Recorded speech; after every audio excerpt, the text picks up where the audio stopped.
ஆண்டவருடைய ஆவி என்மேல் உள்ளது, ஏனெனில் அவர் எனக்கு அருள் பொழிவு செய்துள்ளார். ஏழைகளுக்கு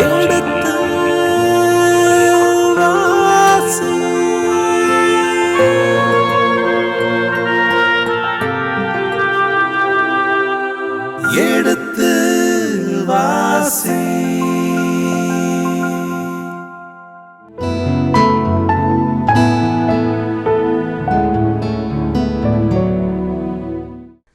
வணக்கம் இனிய இதயங்களே. எடுத்து வாசி நிகழ்ச்சியில் பருவம் 2 அரசர்கள் முதல் புத்தகத்திற்கான விவிலிய இறை வசனங்களுக்கு செவிமடுத்து கொண்டிருக்கின்றோம். கடந்த பகுதியின் தொடர்ச்சியை இன்று தொடர்கின்றோம். வாருங்கள், இந்த நிகழ்ச்சியை நமக்காக விளக்கங்களோடு தெளிவுபடுத்த இருக்கின்றவர் தந்தை ரேமன் ஜோசப் அவர்களை வரவேற்போம். வணக்கம் தந்தையே. வணக்கம்.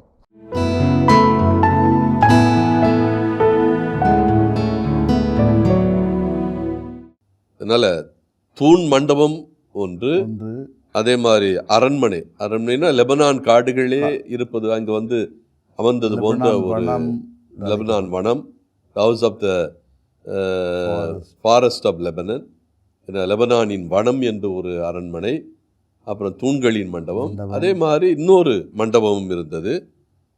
7ஆம் வசனம், நீதி வழங்குவதற்கென்று அரியணை மண்டபம் ஒன்றையும் கட்டினார். அரியணை மண்டபம், அதுக்கு பேரு வந்து நீதி மண்டபம் எனப்படும். அது தளம் முழுவதும் கேதுரு பலகைகளால் பாவப்பட்டிருந்தது.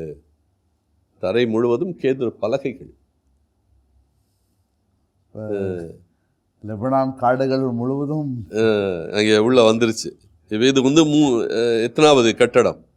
முதல் கட்டடம் அரண்மனை, 2வது கட்டடம் தூண் மண்டபம், 3வது வந்து மற்றொரு மண்டபம் தூண்களும் கூரைகளும் உள்ளது, 4வது நீதி வழங்கும் அரியணை மண்டபம்.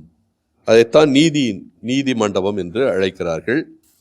அது கேதுரு பலகையால் தளம் அமைக்கப்பட்டிருக்கிறது. 8ஆம் வசனம், இம்மண்டபத்திற்கு பின்புறம் இருந்த முற்றத்தில் அவர் குடியிருப்பதற்காக கட்டிய அரண்மனையும் அதே வேலைப்பாடு கொண்டதாக இருந்தது. இது போக அப்படின்னா இந்த 4 லெபனான் காடுகளே வந்து உட்கார்ந்த மண்டபம் வந்து இது அரசன் தங்குகிற மண்டபம் அல்ல. இது வந்து வரவேற்கின்ற இடம்தான். மன்னர்களை அல்லது இளைய விருந்தாளிகளை, இளைய அரசர்களை அவர்களை வரவேற்கிற இடம்தான். இது போக அரசன் சாலமோன் தங்குவதற்கென்று ஒரு அரண்மனையை கட்டுகிறார். இது ஏறக்குறைய பார்வோனின் அரண்மனை வந்து இது 5வது. ஸோ முதலாவது வந்து அரண்மனை, 2வது வந்து தூண் மண்டபம், 3வது இன்னொரு தூண் மண்டபம், மேலே வந்து கூரை அமைக்கப்பட்டிருக்கிறது, 4வது நீதி மண்டபம், 5வது சாலமோன் தங்குவதற்கு கட்டப்பட்ட மண்டபம். இன்னொரு 6வது மண்டபம் இருக்கிறது. 8ஆம் வசனத்தில் தொடர்ச்சி, சாலமோன் தாம் மணந்து கொண்ட பார்வோனின் மகளுக்கென்று மண்டபத்தை போன்ற ஒரு மாளிகையை கட்டினான். எனவே தனக்கு மட்டும் மாளிகை அல்ல, சாலமோன் பார்வோனின் மகளை மணந்திருந்தான், அவளுக்கென்று ஒரு அரண்மனையை கட்டினான். அப்ப இது 6வது. 9 முதல் 12 இவை அனைத்தும் அளவுக்கேற்ப இருபுறமும் வெட்டி செதுக்கிய விலை உயர்ந்த கற்களால் கட்டப்பட்டது. கற்களுக்கு பஞ்சமே இல்லை. ஹீராம் இருக்கிறான், அவன் லெபனான் காடுகளையே அவனுக்கு கொடுத்துறான், மலைகளையும் கொடுக்குறான், அதனால அவனுக்கு பிரச்சனையே இல்லை. அடித்தளம் முதல் கூரை வரை, வெளிச்சுற்று முதல் பெருமுற்றம் வரை இவ்வாறு செய்யப்பட்டன. எல்லாமே ஒரே மாதிரி, வேறுபாடுகள் இன்றி செய்யப்பட்டிருக்கிறது. அடித்தளம் 10 முழமும் 8 முழமுமான விலை உயர்ந்த பெரிய கற்களால் ஆனது. அடித்தளம் வந்து 8 முதல் 10 முழம். 10 முழம் என்றால் 15 அடி, 8 முழம் என்றால் ஏறக்குறைய 12 அடி. 12 அடி முதல் 15 அடி வரை உள்ள பெரிய கற்களால் அடித்தளம் வைக்கப்பட்டிருக்கிறது. அதன் மேல் ஒரே அளவாக செதுக்கப் பெற்ற விலையுயர்ந்த கற்களும் கேதுரு பலகைகளும் பொருத்தப்பட்டிருந்தன. கேதுரு பலகைகள், கற்கள், இந்த ரெண்டு தான் அங்கே பயன்படுத்தப்பட்ட பொருட்கள். 12. பெருமுற்றத்தை சுற்றிலும் இருந்த சுவர்கள் 3 வரிசை செதுக்கப் பெற்ற கற்களாலும் 1 வரிசை கேதுரு கட்டைகளாலும் அமைக்கப்பட்டிருந்தன. எனவே ஆண்டவரின் இல்லத்தின் உள்முற்றமும் கோயில் முன்மண்டபமும் அவ்வாறே அமைக்கப்பட்டிருந்தன. ஆக இந்த அரண்மனை கட்டுமான பணியைத்தான் சொல்றாரு. இது எந்த அளவுக்கு இருந்ததுன்னா, கோவில் முன்மண்டபம் எப்படி இருந்ததோ அதே மாதிரி தான் இந்த அரண்மனையும் கட்டப்பட்டு இருக்கிறது. ஏறக்குறைய 6 வகையான அரண்மனைகள் இங்கே சுட்டி காட்டப்படுகிறது. முதலாவது கேதுரு மரங்கள் கட்டப்பட்ட மண்டபம், காடுகள், அது லெபனான் காடுகளே வந்து உட்கார்ந்தது மாதிரி இருந்துச்சு. அந்த அளவுக்கு லெபனான் மரங்கள் எல்லாம் பயன்படுத்தப்பட்டன. 2வது தூண் மண்டபம். அந்த தூண் மண்டபம் வந்து நீளமானது 75 அடி 45 அடி அகலம் கொண்டது, 75 அடி நீளம் கொண்டது. இன்னொன்று தூண்களும் கூரைகளையும் கொண்ட மற்றொரு மண்டபம். 4வது நீதி மண்டபம். 5வது சாலமோன் குடியிருக்கக்கூடிய ஒரு மண்டபம். 6வது சாலமோனின் மனைவியான பார்வோனின் மகள், அவளுக்கென்று ஒரு தனி மண்டபம். இப்படி சிறப்பான மண்டபங்களை வந்து, மண்டபங்கள் மட்டுமல்ல, அரண்மனையை சாலமோன் கட்டினான் என்கிற அந்த சிந்தனையை இங்கே வைக்கிறார். இப்போ 2வது பகுதி, சிறப்பு சிற்பி ஈராம். 13ஆம் வசனத்திலிருந்து 14ஆம் வசனம் வரை. அரசர் சாலமோன் தீரிலிருந்து ஈராம் என்பவரை வரவழைத்திருந்தார். ஈராம் என்பவரை வரவழைத்தார். நம்ம ஏற்கனவே சுட்டி காட்டினோம். இந்த ஈராம் என்கிறவர் அரசர் அல்ல. இவர் வந்து கட்டிடக் கலைஞன், கைவன்மை கொண்டவர். அதனால் அவரை வர செய்கிறார். அவர் யார் அப்படின்னா, இவர் நப்தலி குலத்தைச் சேர்ந்த ஒரு கைம்பெண்ணின் மகன், யூதன். ஆனால் இங்கே பெண் வழி பிறந்ததால் ஒருத்தர் யூதன் ஆக முடியாது. இந்த பெண் யூத பெண்ணாக இருப்பதனால மட்டும் ஒருத்தன் வந்து யூதன் என்று சொல்லிவிட முடியாது. தந்தையின் அடிப்படையில் தான் மகனுடைய இனமானது, குலமானது நிர்ணயிக்கப்படுகிறது. அப்போ இந்த இவனுக்குடைய தந்தை யார்? இவர் தந்தை தீர் நகரத்தவர். தீர் நகரத்த பிற இனத்தார். அப்படின்னா பிற இனத்தானுக்கும் யூத பெண்ணுக்கும் பிறந்தவன் தான் இந்த ஈராம். இந்த ஈராம் வந்து தீரிலிருந்து ஈராம் வந்திருக்கிறான். எனவே தீர் நகரத்தைச் சேர்ந்த ஒருவனுக்கும் யூதா இனத்தைச் சேர்ந்த ஒரு பெண்ணுக்கும் பிள்ளையாக பிறக்கின்ற ஒரு நிலை இந்த சிற்பிக்கு. வெண்கல வேளையில் கைதேர்ந்தவர். வெண்கல வேளையில் கைதேர்ந்தவர். ஈராமும் எல்லா வகையான வெண்கல வேலையையும் செய்யத்தக்க நுண்ணறிவும் பட்டறிவும் கைத்திறனும் கொண்டிருந்தார். நுண்ணறிவும் இருந்தது, பட்டறிவும் இருந்தது, கைத்திறனும் இருந்தது. அதனாலதான் அவனை வந்து கலைஞன் என்று சொல்லுகிறார்கள், அல்லது சிற்பி என்று சொல்லுகிறார்கள். அவனுக்கு நுண்ணறிவும் இருந்தது, பட்டறிவும் இருந்தது, திறனும் இருந்தது, கைத்திறனும் இருந்தது. இவர் அதனாலதான் ஒருவன் வந்து சிறப்பாக ஒருவன் வந்து செயலாற்றுகிறான் என்றால் என்ன பொருள்? அவனிடத்தில் நுண்ணறிவும் இருக்கிறது, பட்டறிவும் இருக்கிறது, கைத்திறனும் இருக்கிறது. அவனை தான் ஞானி என்று சொல்கிறோம். யாருக்கு நுண்ணறிவு இருக்கிறதோ, யாருக்கு கைத்திறன் இருக்கிறதோ, யாருக்கு பட்டறிவு இருக்கிறதோ, அவர்கள் வந்து சிறப்பு பட்டறிவு உள்ளவர்கள், சிறந்த மனிதர்களாக கருதப்படுகிறார்கள். எனவேதான் இவன் சிறப்பு சிப்பி என்று அழைக்கப்படுகிறான், ஈராம். எனவே இந்த ஈராமுக்கும் நாம் அரசர் ஈராமுக்கும் ஒட்டு போட முடியாது. இவன் வந்து கைவன்மை மிக்கவன், கைத்திறன் கொண்டவன் இந்த ஈராம். 7ஆம் அதிகாரத்தில் 2 பகுதிகளை பார்த்தோம். முதல் பகுதி சாலமோனின் அரண்மனை. அதற்குரிய அந்த அரண்மனையில் 6 பகுதிகள் வருகின்றது. அரண்மனை மட்டுமல்ல, தூண் மண்டபம், அதே மாதிரி மேலே வையப்பட்ட இன்னொரு மண்டபம், நீதி மண்டபம், சாலமோனுக்குரிய அரண்மனை, அப்புறம் அவனுடைய மனைவி பார்வோனின் மகளுக்கு கட்டப்பட்ட அரண்மனை, மண்டபம், இப்படி அரண்மனை. அரண்மனை, இப்படி பல்வேறு அரண்மனைகள் பற்றிய செய்திகள். அதன் பிறகு இதற்கெல்லாம் யார் இதையெல்லாம் கட்டியது அப்படிங்கிறதுக்கு சிறப்பு சிற்பி ஈராம் என்கிறவர். அவர் வந்து ஒரு அரையூதன், அரை புறவினத்தான், அதாவது புறவினத்தானுக்கும் யூத பெண்ணுக்கும் பிறந்தவர். ஆனால் கைம்பெண், அவருடைய அப்பா இல்லை, இறந்துட்டார். அதனால் கைம்பெண்ணாக மாறியிருக்கிறார். இவன் தான் இந்த சிற்ப வேலைகளை செய்தவன், சிறந்த கலைஞன். வேலைகள் செய்வதற்கு சிறந்த ஒரு தீர் நாட்டிலிருந்து வந்திருக்கிறார். இப்போ அதற்கடுத்து 2 வெண்கல தூண்கள். இந்த வெண்கல தூண்கள் பற்றிய குறிப்பு வந்து 2 குறிப்பேடு 3ஆம் அதிகாரம் 15 முதல் 17 அங்கும் இருக்கிறது. இப்போ 15ஆம் வசனத்தை வாசியுங்கள். அவர் 2 வெண்கல தூண்களை வார்த்தார். ஒவ்வொன்றின் உயரமும் 18 முழம், சுற்றளவு 12 முழம், வெண்கல கன அளவு 4 விரற்கடை. அந்த வெண்கலத்தினுடைய கன அளவு வந்து 4 விரல். அந்த 4 விரல் அளவு தான் அந்த வெண்கலத்தினுடைய கனம். ஆனால் உயரம் வந்து 18 முழம். 18 முழம் என்றால் 27 அடி. அவனுடைய சுற்றளவு 12 முழம், அப்படின்னா 18 அடி. அந்த வெண்கலத்து 27 அடி உயரமான அந்த வெண்கல தூணில் அதன் உச்சி என்பது எனக்குரிய விமானம் என்று கூட சொல்வார்கள். ஆமாம், அந்த அதனுடைய தலைப்பகுதி, கேபிட்டல் என்று ஆங்கிலத்தில் சொல்வார்கள். அந்த தலைப்பகுதி வந்து ஏறக்குறைய ஒரு 5 அங்குலம் இருக்கிறது, அப்படின்னா 7.5 அடி. சிலமே அந்த தலைப்பகுதி வழக்கமாக ஒரு தளம் போல இருக்கு, அந்த தளம் போல இருக்கு. அது மேலே ஏதாவது ஒரு குடுவையை வைக்கக்கூடிய வாய்ப்பு இருக்கிறது, அல்லது வேறு அழகு பொருட்களை வைக்கக்கூடிய வாய்ப்பு இருக்கிறது.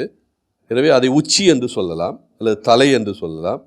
அந்த தலையினுடைய உயரமே 5 முழம் இருக்கிறது. 5 முழம் என்றால் 7.5 அடி. 17ஆம் வசனம். அவர் அவ்விரு தூண்களின் மேல் இருந்த போதிகைகளுக்கென வலைப்பின்னர்களும் சங்கிலி தொங்கல்களும் 7 செய்தார். 7 சங்கிலிகள் வந்து அப்படியே தொங்கிக்கிட்டு இருக்கு, வலைப்பின்னல்களும் இருக்கிறது. அது வந்து டெக்கரேட்டிவ். அதை மிக அழகாக அவர்கள் அழகுபடுத்தி இருக்கிறார்கள். மிக பொருத்தமாக அந்த தலையிலிருந்து பூக்கள் போல அது தொங்கி கொண்டிருக்கிறது அந்த 2 தூண்களிலும். 7 அப்போ 14, ஒரு பக்கத்திற்கு 7 என்று, ஒரு தூணுக்கு 7 என்று, இன்னொரு தூணுக்கு 7, இப்படி 7 செய்திருக்கிறார்கள். 18ஆம் வசனம். மேலும் அவர் 2 வரிசை மாதுள பழ வடிவங்கள் செய்து அவற்றை தூண்கள் உச்சிலுள்ள போதிகையை சுற்றிலும் வலைப்பின்னலின் மேல் 2 வரிசையாக அமைத்தார். மற்றதற்கும் அவ்வாறே செய்தார். அதாவது இங்கே பயன்படுத்தப்படுகின்ற அந்த உருவங்கள் மாதுளை என்பது அவர்களுடைய இடத்துக்கு பொருத்தமான ஒரு பழம், டிராபிக்கல் ஃப்ரூட். மாதுளை, ஈச்சை மரங்கள், பேரிச்சை, இதெல்லாம் அவங்களுடைய கலாச்சாரத்தோடு ஒத்து போகிற பழங்களை அல்லது செடிகளை அவர்கள் பயன்படுத்துகிறார்கள். அதனால் இங்கே மாதுளை பழ வடிவத்திற்கு வந்து அந்த தூணின் உச்சியுள்ள பொதிகைகளில் சுற்றிலும் வலைப்பின்னல்களிலும் 2 வரிசையாக அமைக்கின்றனர். மற்றதிலும் அதே மாதிரி 2 வரிசை, மேலே 1 கீழே 1, அப்படி. 19. முன் மண்டப தூண்களின் உச்சியில் இருந்த போதிகைகள் அல்லிமலர் வடிவாய். அல்லிமலர் வந்து அந்த வடிவத்தில் வந்து அதே மாதிரி முன் மண்டப தூண்களின் உச்சியில் இதே மாதிரி அமைக்கப்பட்டிருந்தது. அவற்றின் உயரம் 4 முழம். இந்த தூண்களின் உயரம் வந்து அதனுடைய கேபிட்டல், அதனுடைய தலை வந்து 5, இது வந்து 4 அங்குலம். 4 அங்குலம் என்றால் 6 அடி. மேலும் தூண்களின் மேலுள்ள போதிகைகளின் பின்னல்களை ஒட்டி புடைத்திருந்த பகுதிகளை சுற்றிலும் தூணுக்கு 200 மாதுளம்பழ வடிவங்கள் 2 வரிசையில் இருந்தன. மாதுளம்பழ வடிவங்கள் 200 2 வரிசைகளில் இருந்தன. அப்படின்னா எந்த அளவுக்கு அது பெரிய தூண் அப்படின்னு பாருங்க. 21 இவ்விரு தூண்களையும் கோவிலின் முன் மண்டபத்தில் அவர் நாட்டினார். கோவிலின் முன் மண்டபத்திற்கு முன்னால் இந்த 2 தூண்களும் இருக்கிறது. கோவில் ஏற்கனவே 120 அடி, முன் மண்டபத்தை சேர்த்து 120 அடி. ஹோலி ஆஃப் ஹோலிஸ் என்று அழைக்கப்படுகிற திருத்தூயகமும் 30 அடி, அதனுடைய மையப்பகுதியாக இருக்கிற அந்த தூயகம் 60 அடி, முன் மண்டபம் 20 அடி. அந்த முன் மண்டபத்துக்கு முன்னால 2 தூண்கள், அதுவும் அழகு தூண்கள். இந்த தூண்கள் வெண்கலத்தால் செய்யப்பட்டது, வெண்கல தூண்கள்.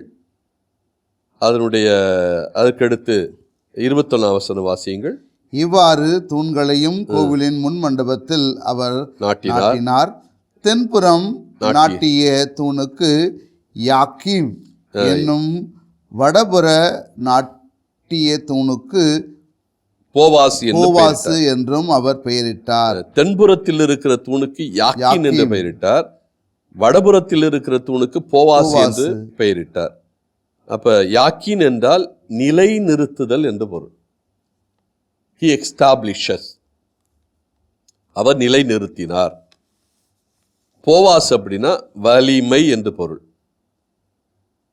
இதில் நமக்கு நினைவுக்கு வர வேண்டியது, விடுதலை பயண நூல் நீங்கள் புரட்டி பார்த்தீர்கள் என்றால், அந்த விடுதலை பயண நூலில் தொடக்கத்திலிருந்து யாவே எப்போ அவங்க எகிப்தை விட்டு வெளியேறினார்களோ உடனே யாவே என்ன பண்ணுவார், இரவு நேரங்களில் அவர்களுக்கு ஒளி பிம்பமாகவும் பகல் நேரங்களில் மேகமாகவும் மேகத்தூணாகவும் யாவே இருந்தார். அப்ப இரவு நேரங்களில் ஒளியாக வரும் அந்த தூண், பகல் நேரத்தில் வெயிலை தணிப்பதற்காக மேகத்தூணாக வரும். இந்த 2 தூண்களும், யாக்கின் போவாஸ் ஆகிய 2 தூண்களும் இதைத்தான் நமக்கு சுட்டி காட்டுகின்றன. இது எதை சுட்டி காட்டுகின்றால், யாவே எப்படி இவர்களை நெருப்பு தூணாகவும் அதே மாதிரி மேகத்தூணாகவும் வழி நடத்தினார். எனவே விடுதலை பயண அனுபவத்தில் மேகத்தூணாகவும் நெருப்பு தூணாகவும் வந்த யாவேயை இந்த 2 தூண்களும் நினைவுபடுத்துகின்றன. அதை நினைவுபடுத்தும் வகையில் கோவிலுடைய முன்பகுதியிலே இந்த 2 தூண்கள் இருக்கிறது. தூண்களின் உச்சியில் அல்லிமலர் வேலைப்பாடு இருந்தது. இவ்வாறு தூண்களின் வேலைப்பாடு முடிவுற்றது. தூண்களின் உச்சியில் அல்லிமலர் வேலைப்பாடு, அல்லிமலர் வேலைப்பாடு, அல்லிமலர் பயன்படுத்தப்படுகின்றது. அதே மாதிரி மாதுளம் பழம், ஈச்ச மரம், இவையெல்லாம் உருவங்களுக்கு பயன்படுத்தப்படுகிறது. அதற்கடுத்து 4வது பகுதி பாருங்கள். வார்ப்பு கடல் 23ஆம் வசனத்திலிருந்து 26ஆம் வசனம் வரை இது போகிறது. வார்ப்பு கடல். வார்ப்பு கடல் என்றாலே, வார்ப்பு என்றால் வார்ப்பது. எதை வார்ப்போம்? தண்ணீர், வெண்கலம். வெண்கலத்தை வார்ப்பது, உலோகங்களை வார்ப்பது. உலோகங்களை உலோகமாக இருப்பதை ஒரு பொருளாக மாற்றுவதுதான் வார்ப்பு. ஒரு வடிவம் கொடுப்பது. ஒரு வடிவத்திற்கு, உலோகத்திற்கு வடிவம் கொடுக்கின்ற போது அது வார்ப்பாக மாறுகிறது. இங்கே வெண்கலம் தான் பயன்படுத்தப்படுகிறது. அதிகமாக பொன் பயன்படுத்தப்பட்டது, அப்புறம் வெண்கலத்தை பற்றி பேசுகிறார்கள். எனவே இங்கே வெண்கலம் அதிகமாக பயன்படுத்தப்பட்டதை சுட்டி காட்டுகிறது. 23ஆம் வசனம். அவர் வார்ப்பு கடல் அமைத்தார். வார்ப்பு என்றால் உருமாற்றுவது, அதாவது வெண்கலமாக இருப்பதை பொருளாக மாற்றுவது. பயன்பாடு. இங்கே என்ன பொருளாக மாற்றப்படுகிறது? தண்ணீர் தொட்டியாக மாற்றப்படுகிறது. கடல் என்பது தண்ணீர். அதனால வெண்கல பானை தயார் செய்யப்படுகிறது, வெண்கல பாத்திரம் தயார் செய்யப்படுகிறது. அதுக்கு அழகான பெயர் வார்ப்பு கடல். அதில் தண்ணீர் நிறைத்து வைப்பதனால கடல் போல இருக்காது, அவ்வளவு பெருசாம். கடலுக்கு கரை இல்லாத போல இந்த வெண்கல வார்ப்புக்கும் கடல் போன்றது. இது கரை இல்லாதது என்பதை சுட்டிக்காட்டுவதற்காக. வாசிங்க. அது வட்ட வடிவமாய் இருந்தது. அதன் விட்டம் 10 முழம், விட்டம் 10 முழம், உயரம் 5 முழம், சுற்றளவு 30 முழம். இதனுடைய விட்டம் 10 முழம் அப்படின்னா 15 அடி. உயரம் 5 முழம். உயரம் 5 முழம் என்றால் 7.5 அடி. சுற்றளவு 30 முழம் அப்படின்னா 45 அடி. அதன் விளிம்பை சுற்றிலும் கீழே முழத்திற்கு 10ஆக மொக்கு வடிவங்கள் வடிக்கப்பட்டது செய்யப்பட்டிருந்தன. இதுவும் அழகிய வேலைப்பாடலோடு, இதுவும் அப்படியே சமநிலையில் அல்ல, மாறாக குழை வேலைப்பாடுகள் எல்லாம் இங்கே நடந்திருக்கின்றன. இரு வரிசையில் இருந்த மொக்குகளும் இந்த வார்ப்பு கடலோடு ஒன்றாய் வார்க்கப்பட்டிருந்தன. அதன் பிறகு 25, அது 12 காளை வடிவங்களின் மேல் வைக்கப்பட்டிருந்தது. ஆக 12 காளை வடிவங்களின் மேல் இந்த தண்ணீர் தொட்டி வைக்கப்பட்டிருக்கிறது. இதில் 4 வரிசைகளில் 4 திசைகளில் என்று சொல்ல வேண்டும். கிழக்கு, மேற்கு, வடக்கு, தெற்கு என்று 4 திசைகளிலும் 3 சின்ன சின்ன காளைகள் அந்த கடல் போல இருக்கிற அந்த பாத்திரத்தை வெண்கல பாத்திரத்தை தாங்கி கொண்டிருக்கிறது. இனிய இதயங்களே, எடுத்து வாசி நிகழ்ச்சியில் பருவம் 2 அரசர்கள் முதல் புத்தகத்திற்கான விவிலிய இறை வசனங்களுக்கு செவிமெடுத்து கொண்டிருக்கின்றோம்.